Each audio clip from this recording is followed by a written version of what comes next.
what do you desire? What makes you itch? What sort of a situation would you like? Let's suppose, I do this often in vocational guidance of students.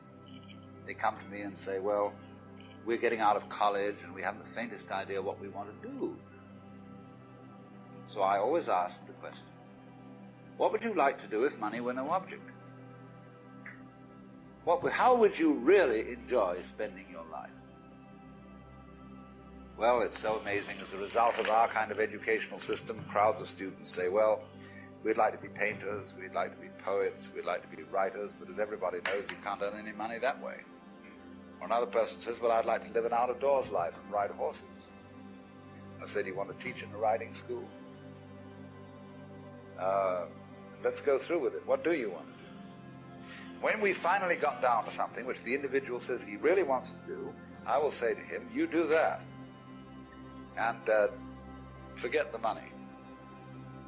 Because if you say that getting the money is the most important thing, you will spend your life completely wasting your time.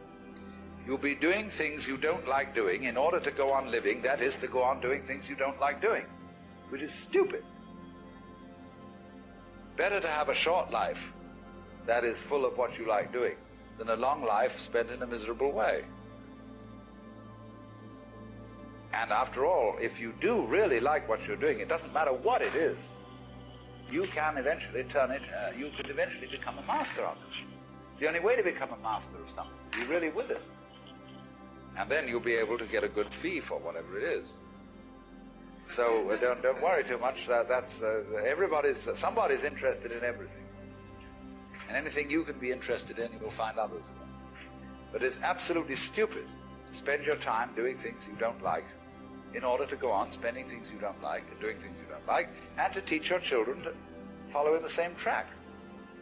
See, what we're doing is we're bringing up children, educating, to live the same sort of lives we're living, in order that they may justify themselves and find satisfaction in life by bringing up their children, to bring up their children to do the same thing, so it's all retch and no vomit. It never gets there.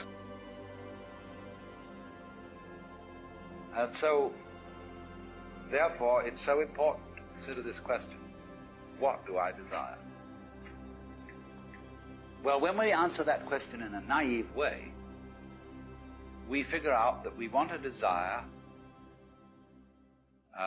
what we want is to control everything. To create girls that don't grow old, apples that don't rot, clothes that never wear out, conveyances that get from one place to another instantly so we don't have to wait, power available to do anything that you could conceive and do it just instantly like that, to get this funny technological omnipotence. But if you take time out to think about that and really go into it with your full strength of imagination and find out whether that's where you want to be, you will soon see that's not what you want. Because the moment you have a situation where you are really in control of things, that is to say, in which the future is almost completely predictable, you will see, as I said last night, that a completely predictable future is already the past. You've had it. That's not what you want. You want a surprise. You don't know what that's going to be, because obviously it wouldn't be a surprise if you did. You want a pleasant surprise. But like you say, what sort of a surprise would be pleasant? You can't really answer that. Because you know, if there are to be such things as pleasant surprises, there must also be unpleasant surprises. There must be rude shocks. And that's the way, that seems to be the thing that really excites people. But quite certainly there comes out of this inquiry a feeling of real disillusionment with the ideal of power. To be in power, to be in control is not something that any sensible person wants. Imagine the situation of Big Brother. To be glued day and night to a highly defended office with telephones, television screens, watching, peeking, spying on everyone and anything, getting all this information together. Why? You could never leave the office. You know what a pauper this guy is. Completely deprived. Because he wants to be in control, because he wants power.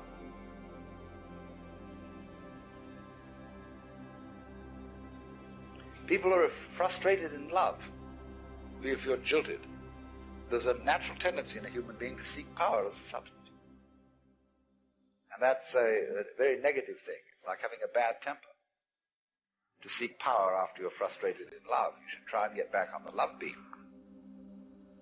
Because nobody wants power.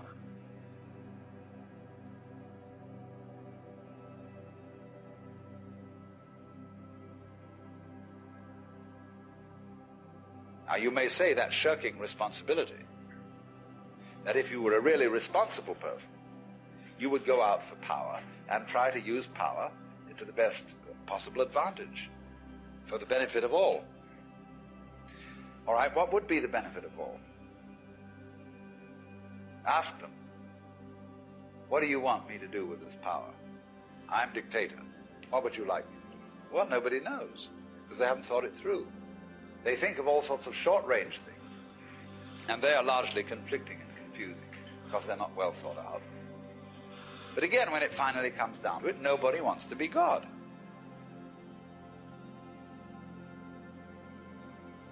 And you do not want power.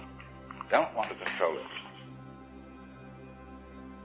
And therefore, these Zen Buddhist masters that I met and others were not super occultists. And very many Westerners who visited Japan expecting to get a satori as a result of which they would know everything and control everything were grievously disappointed. Said there's not much in this after all.